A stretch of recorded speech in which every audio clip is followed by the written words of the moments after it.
دكلي شبدا سوي لك زور كتاب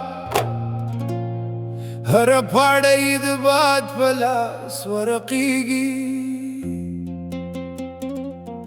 سبوغ مدغرون و ترشا خاموش والعروي لك يوسفين شاهد شتول رازون قوري زد خردو بديوالتك يم دور لمبه مدم وخسيوري بدلوي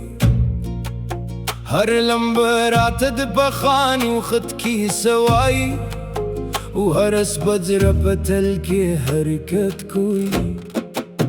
دلتا وقت روزي دلتا خبري وزلري ودلتا هرس عهد تاريخ يودو تخكاري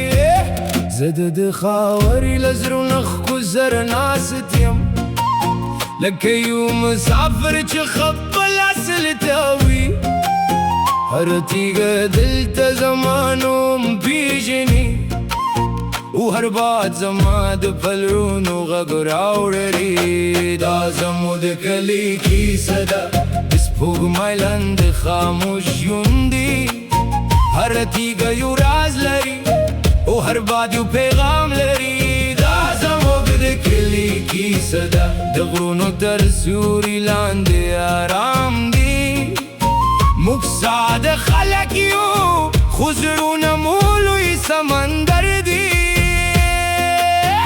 زمو پا کلی کی دا جوند مانا ساده دا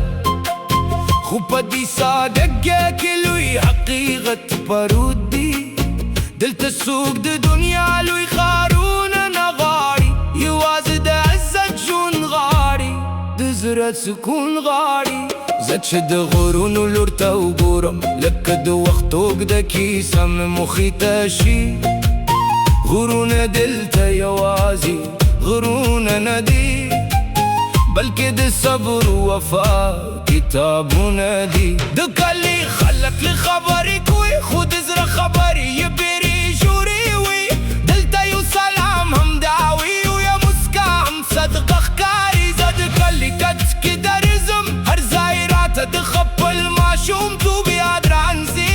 هغه وخت چې موږ بې غمه وو دنیا یوازې زموږ د لوبو میدانو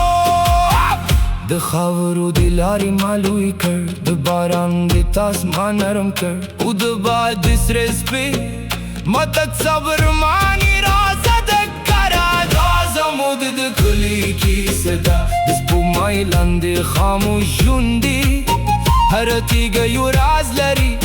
و هر باد یو پیغام لري دا زمود د کلی کیسه ده د غرونو تر سیوري لاندې آرام دی موږ ساده خلک یو خو زړونه مو لوی سمندر دی کله چې زه د زاړې هجرې لور ته ځم هلته لا هم د پخوانیو خبرو آوازونه شته سپین کری ناست وی دور سنگتا او د تیر وقت کیسی بیا ژوندی کوي یوسف هندیری وای موږ وخت کې مینه ساده وه واده کې وشو نو مرګ ته رسیده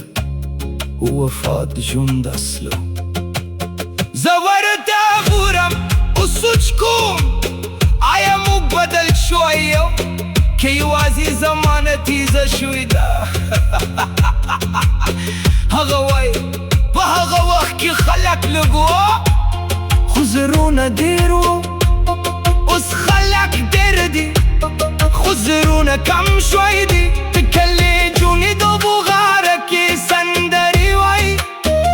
د هغوی غونې د غرونو تر سر رسېږي هر سندره د سپرلي رنګ لري او هر خندا د ژوند نښه وي زه لرې ورته ګورم خو فکر مې بل ځای وي زه د ژوند معنا په هغوی کې لټوم لکه یو شاعر چې الهام غواړي نو نجلۍ د باران په شان موسکه ده بلې د ګل په شان نازکه ده خو ټولې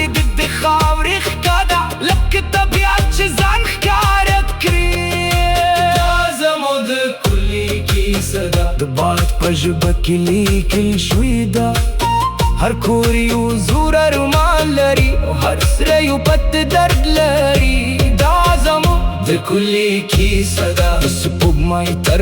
لاندې ژوندي. موږ لا هم هماغه یو، خو وخت مو بدل کړی دی.